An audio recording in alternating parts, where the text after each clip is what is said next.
Well, imagine that we're running a bottling line and that we're filling 12-ounce cola cans. Will all these cans receive exactly 12 ounces of cola? Well, you know they won't. Some will receive more and some will receive less. The standard deviation is a measure that we use to measure this variability. When the bottling plant is running satisfactorily, the standard deviation is 0.15 ounces. Manufacturing line parameters, however, can drift over time. We set them at their optimal values, and then as the machine wears, the values will change a bit. And that's why plants have quality control people.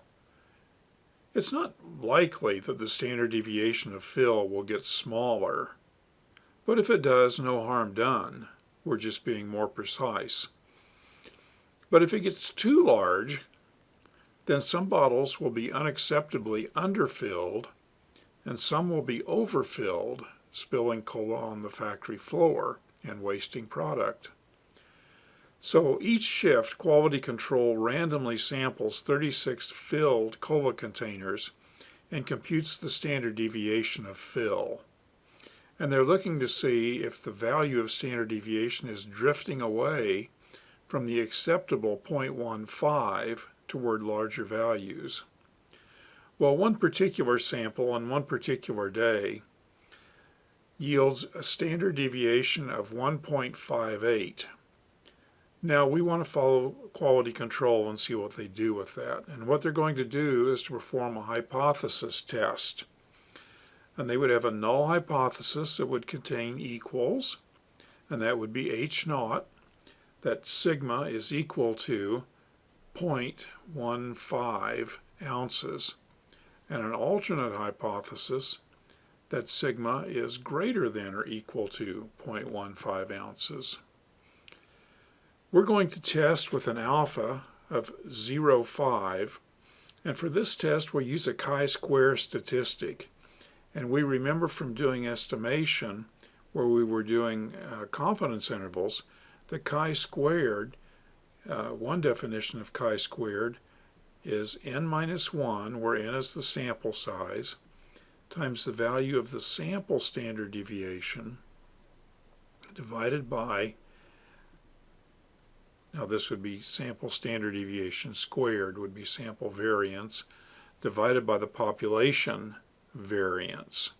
And that would have a chi-square distribution with the parameter degrees of freedom equal to n minus 1. Well, our hypothesis test, as other hypothesis tests that we've studied, involves looking at an observed value of chi-square. And we're going to write chi-square and stick with our practice of putting a little asterisk on the observed value. Now, how do we get an observed value? Well, we take a sample and we compute the necessary statistic from our sample. So in this case, we've taken a sample in which n minus 1 is 35. The sample was of size 36, so n minus 1 would be 35, times the sample standard deviation squared. And this problem says that the sample standard deviation is 0.158. And so that standard deviation would be squared divided by the population standard deviation. Do we know that? Well, we do in this sense. We always do a hypothesis test assuming the null hypothesis is correct. And then we see if the results confirm our belief that the null hypothesis is correct, or if our results are too improbable to sustain belief that the null hypothesis is correct. So from the null hypothesis, we have a population standard deviation of 0.15, and we would square that to make that a variance, and then equals, and we would get out our calculator and see what that is equal to. And that is equal to 38.83, to round it off to the proper 2 decimals. 38.83. So that's the observed value of chi-squared. Let's get a graphic and see what that looks like. So this, I'm drawing chi-square distribution. Chi-square starts at 0, and remember it's a distribution that's skewed right. So it would maybe have a PDF that looks something like that. We have an observed value of chi-squared that's 38.83. I'm just going to sketch in a boundary, 38.83. Now our null hypothesis is that sigma is equal to 0.15 with an alternate that sigma is greater than 0.15. So it would be large values of this observed chi-square that would make me doubt the null hypothesis. That means that my p-value is going to be in the upper tail, and in fact will be the area under the curve, and since it's an upper tail test, to the right of the observed value of chi-square. So this would be chi-square observed, and since it's an upper tail test, this area up here would be the p-value. Now how do we get that area? Well, I think the easiest way is just to use Minitab. So let's drag Minitab over and see if we can figure out what that would look like. And here's Minitab. Now we want to calculate a value for chi-square. We want to calculate that chi-square is greater than or equal to 38.83. But remember that Minitab calculates the area to the left. And so we're going to have to calculate that chi-square is to the left of 38.83. Let's go to Calculate, Probability Distribution, chi-square. Got to fill in a menu. We would want the cumulative probability, and we don't have our data in columns. Let's get the number of degrees of freedom in there. We said 35 degrees of freedom. Our input constant would be the observed value of chi-square, and that was 38.83. And let's just at this point say OK, and Minitab tells me that the area to the left is 0.690889.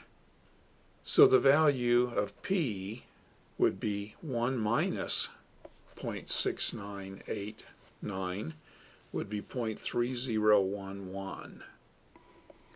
Maybe we'll back Minitab out for just a second. Maybe the easy way to do that is like that.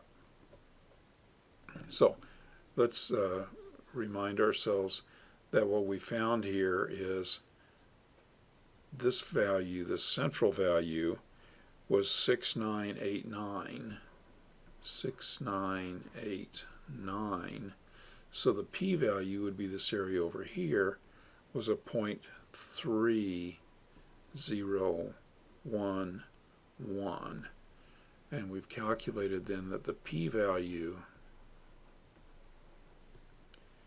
is equal to the probability that chi-square is greater than the observed, and the observed was 38.83 is equal to, and with the help of Minitab, we've seen that that's equal to 0.3011. So there's the p-value. Now how do we finish this by making a decision? Well, if the p-value exceeds alpha, then we're going to do a fail to reject.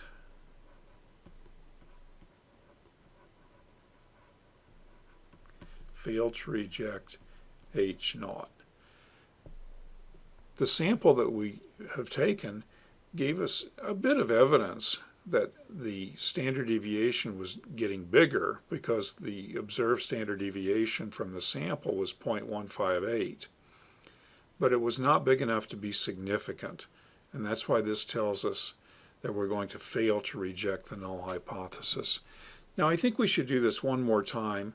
This time let's just use Minitab to do all the computation. Let's do that same test, but this time let's use Minitab to do the whole test for us. So we're going to go to the tab for Statistics, Basic Statistics, and we're going to come down to Test involving one variance. We've been thinking in terms of standard deviation, but with adjustment they're equivalent, standard deviation and variance, because the variance is the square of the standard deviation. So let's see what we have to fill out now to do a test about one variance. And the first bar up here says sample standard deviation. Let me see what the options are. It's samples in columns. No, I don't have data in my columns. Sample standard deviation or sample variance. We're thinking in terms of standard deviation, so we'll put that in the first box. Now sample size. Well, we were taking samples of size 36, which gave us the degrees of freedom of 35, but Minitab will be able to figure that out. Now what was the sample standard deviation? When we took the sample, we found the sample standard deviation of 0.158. So that's our sample standard deviation. We do want to perform a hypothesis test, and the hypothesized standard deviation is 0.15. That's from the null hypothesis. Let's check the options. The confidence level is 95%. That would be correct because our alpha is 5%, so the confidence would be 95%. The alternative hypothesis is greater than, and recall again, that's correct. Our alternate hypothesis was that sigma was greater than 0.15.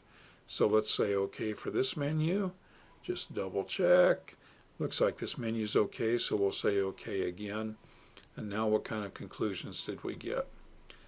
Well, we've got chi-squared, test of significance here.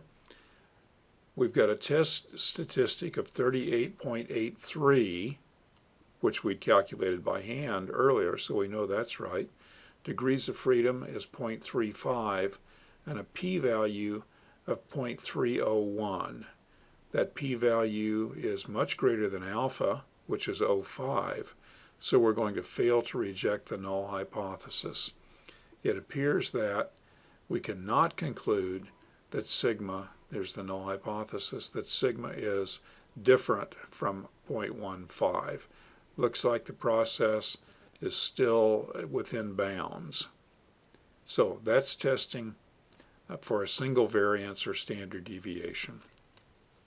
Thank you very much.